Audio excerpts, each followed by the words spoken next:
மகள் இருந்த வீடு. மகளே, நீ பிறந்து வளர்ந்த இந்த வீடு இப்போதும் முழுக்க முழுக்க உன்னுடையதாகவே இருக்கிறது.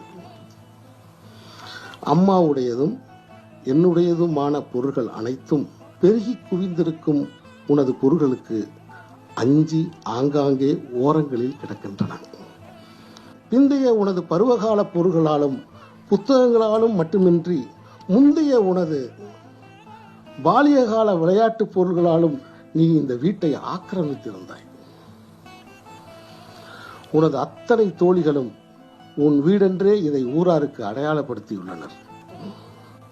நீ வீட்டில் வாழ்ந்த காலத்தில், ஐயா, இப்ப நான் எங்க வீட்டில் தானே இருக்கேன், சினுங்களாக யாரிடமாவது சொல்வாய். எங்க வீட்டுக்கு வாயேன், வாஞ்சையோடு யாரையாவது அழைப்பாய்.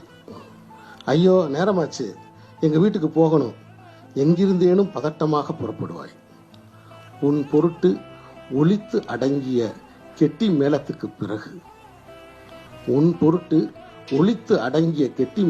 பிறகு மாமியார் வீட்டிலிருந்து இப்ப எங்க அம்மா வீட்டுக்கு வந்திருக்கேன் என்று யாரிடமோ சொல்லிக் கொண்டிருக்கிறாய், உனக்கென்று ஒரு வீடற்றவளாக.